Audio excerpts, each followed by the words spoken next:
Friends, welcome back to our channel cook with Stuthi. അപ്പോൾ ഇന്ന് വളരെ ഹെൽത്തി ആയിട്ട് കുഞ്ഞുങ്ങൾക്കും അതേപോലെ നമുക്കും ഒക്കെ കഴിക്കാൻ പറ്റിയ ഒരു അടിപൊളി സ്വീറ്റ് റെസിപ്പിയാണ് തയ്യാറാക്കുന്നത്. അപ്പോൾ എല്ലാവരും വീഡിയോ കാണുക. വീഡിയോ ഇഷ്ടമായിട്ടുണ്ടെങ്കിൽ ഒന്ന് ലൈക്ക് ചെയ്യുക, ഷെയർ ചെയ്യുക, കമൻറ്റ് ചെയ്യുക. അപ്പോൾ നമുക്ക് വേഗം തന്നെ റെസിപ്പിയിലേക്ക് പോകാം.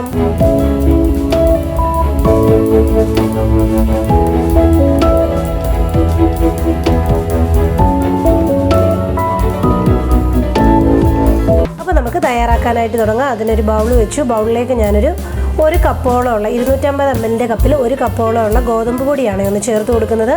അതിലേക്ക് ഞാനൊരു 2 ടീസ്പൂണോളമുള്ള നെയ്യും കൂടെ ഒന്ന് ഒഴിച്ചു കൊടുക്കുക. അതിനുശേഷം ആവശ്യത്തിന് ഉപ്പും ഇട്ട് കൊടുത്ത് എല്ലാം കൂടെ ഒന്ന് മിക്സ് ചെയ്യുക. മിക്സ് ചെയ്തതിന് ശേഷം കുറേശ്ശെ വെള്ളം ഒഴിച്ചു കൊടുത്ത് ഇതൊരു ചപ്പാത്തി ബാറ്റർ പോലെ നല്ല രീതിയിലൊന്ന് കുഴച്ചെടുക്കണം. അപ്പോൾ കണ്ടോ, ഇവിടെ ഞാനൊന്ന് കുഴച്ചെടുത്തിട്ടുണ്ട്. കണ്ടോ, ഇതേപോലെ നല്ല സോഫ്റ്റായിട്ട് പരത്തിയെടുക്കാൻ ആവശ്യമായിട്ട് 3 ബോളായിട്ടൊന്ന് സ്പ്ലിറ്റ് ചെയ്ത് വെച്ചിട്ടുണ്ട്. അതിൽ നിന്ന് നമുക്കിനി ഒരു ബോൾ എടുത്തതിന് ശേഷം ഗോതമ്പ് പൊടിയിലൊന്ന് ഡിപ്പ് ചെയ്ത് കൊടുത്ത് നല്ല രീതിയിൽ നമുക്കിനി ഇതൊന്ന് പരത്തിയെടുക്കണം. കണ്ടോ, ഇതേപോലെ ഒന്ന് പരത്തിയെടുത്തിട്ടുണ്ട്. ഇതേപോലെ ഒരു തിക്നെസ് നമുക്ക് വേണം കേട്ടോ, ഒരുപാട് തിന്നായി പോകരുത്. ഇത് കത്തി ഉപയോഗിച്ച് ഇതേപോലെ ഒന്ന് വരഞ്ഞു കൊടുക്കണം. വരഞ്ഞ് ഒന്ന് മുറിച്ച് കൊടുക്കണം. അപ്പോൾ മുറിച്ച് കൊടുത്തിട്ടുണ്ട്. കണ്ടോ, ഇതേപോലെ ഈ ഒരു രീതിയിൽ വേണം നമുക്ക് മുറിച്ച് റെഡിയാക്കി എടുക്കാൻ. കണ്ടോ, ഇതേപോലെ ഈ ഒരു വലിപ്പവും ഈ ഒരു തിക്നെസ്സേ ആകാവൂ. അപ്പോൾ ഇതേപോലെ തന്നെ ബാക്കി ആ ഒരു മാവെല്ലാം നമുക്ക് ഈ ഒരു കനത്തിലും വലിപ്പത്തിലും നമുക്കൊന്ന് മുറിച്ച് റെഡിയാക്കി എടുക്കാം. അപ്പോൾ ഇവിടെ കണ്ടോ, എല്ലാം ഞാൻ ഇതേപോലെ ഒന്ന് പരത്തി മുറിച്ച് റെഡിയാക്കി ഈ ഒരു പ്ലേറ്റിൽ എടുത്ത് വെച്ചിട്ടുണ്ട്.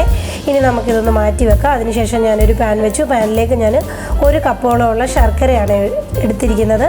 ശർക്കരയിലേക്ക് ഞാനൊരു 1/2 കപ്പ് വെള്ളം കൂടെ ഒഴിച്ചു കൊടുത്ത് ഇനി നല്ല രീതിയിൽ ഒന്ന് ഉരുക്കി ഇതിൻ്റെ അകത്ത് അഴുക്കൊക്കെ ഉണ്ട്. അപ്പോൾ ഒന്ന് ഉരുക്കി അരിച്ചെടുത്ത് നമുക്ക് ഇതും ഒന്ന് മാറ്റി വെക്കാം. അതിനുശേഷം നമുക്ക് വീണ്ടും ഒരു പാൻ വെച്ചു. പാനിലേക്ക് ഞാനൊരു ടേബിൾ സ്പൂണോളം ഉള്ള നെയ്യ് ഒന്ന് ഒഴിച്ചു കൊടുക്കുവാണ്. നെയ്യ് ഒന്ന് ചൂടായി വരുമ്പോൾ ഞാനൊരു 1/4 കപ്പോളം ഉള്ള തേങ്ങാക്കുത്ത് ഇതേപോലെ ഒന്ന് നുറുക്കിയെടുത്തിട്ടുള്ളതാണ്, അതൊന്ന് ചേർത്ത് കൊടുക്കുക.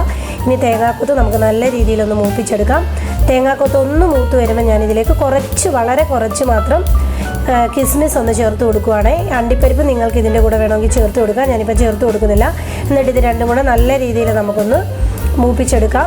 ഇപ്പോൾ ഇവിടെ കണ്ടോ, നമ്മുടെ കിസ്മിസും അണ്ടിപ്പരിപ്പും എല്ലാം നല്ല രീതിയിലൊന്ന് മൂത്ത് വരുമ്പോൾ ഞാനിതിലേക്ക് ഒരു 2 ടേബിൾ സ്പൂണോളം ഉള്ള ഗോതമ്പ് പൊടിയാണ് ചേർത്ത് കൊടുക്കുന്നത്. എന്നിട്ട് വളരെ ലോ ഫ്ലെയിമിൽ വെച്ച് ഇത് നല്ല രീതിയിലൊന്ന് വറുത്ത് ഇതിൻ്റെ ആ ഒരു പച്ച മണമൊക്കെ ഒന്ന് മാറ്റി നല്ല രീതിയിലൊന്ന് മൂത്ത് വരുന്നിടം വരെ നമുക്കൊന്ന് ഫ്രൈ ചെയ്തെടുക്കാം.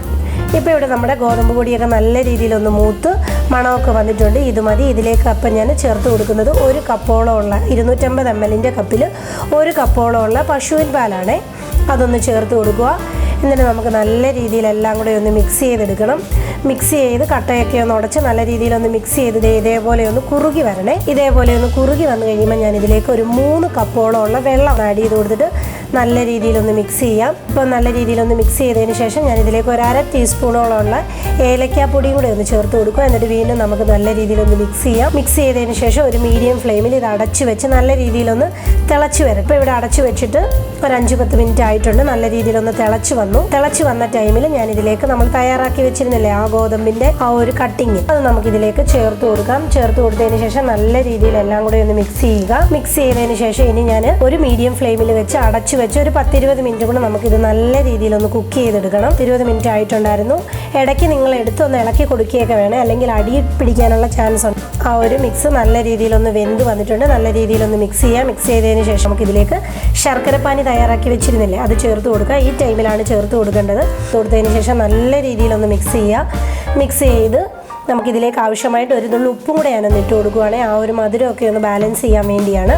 ഉപ്പും കൂടെ ഇട്ട് കൊടുത്ത് നല്ല രീതിയിലൊന്ന് മിക്സ് ചെയ്യുക. ഇനി ഇത് അടച്ചൊന്നും വെക്കണ്ട, തുറന്ന് വെച്ച് തന്നെ ഒരു 5 മിനിറ്റ് കൂടെ നമുക്ക് നല്ല രീതിയിലൊന്ന് തിളപ്പിച്ചെടുക്കാം. അപ്പോൾ ഇവിടെ ഒരു 5 മിനിറ്റ് ആയിട്ടുണ്ട്. നല്ല രീതിയിലൊന്ന് തിളച്ചൊക്കെ റെഡി ആയിട്ടുണ്ട്. ഒന്നും കൂടെ ഒന്ന് മിക്സ് ചെയ്ത് ഇനി നമുക്ക് ഫ്ലെയിമൊക്കെ ഓഫ് ചെയ്താൽ നല്ല അടിപൊളി ടേസ്റ്റി ആയിട്ട് ഹെൽത്തി ആയിട്ട് നമ്മളുടെ കുഞ്ഞുങ്ങൾക്കും നമ്മൾക്കും ഒക്കെ കഴിക്കാൻ പറ്റുന്ന ഒരു അടിപൊളി സ്വീറ്റ് റെസിപ്പി തയ്യാറാക്കി. അപ്പോൾ എല്ലാവരും ഒരിക്കലെങ്കിലും ഇതൊന്ന് ട്രൈ ചെയ്ത് നോക്കുക. അടിപൊളി ടേസ്റ്റാണ് കഴിക്കാൻ. അപ്പോൾ എല്ലാവരും ട്രൈ ചെയ്ത് നോക്കിയിട്ട് ഫീഡ്ബാക്ക് തരിക. ഇതേപോലെ ഒരു പുതുപുത്തൻ റെസിപ്പിയിലൂടെ കാണുന്നിടം വരെ ബൈ ബൈ, ടേക്ക് കെയർ.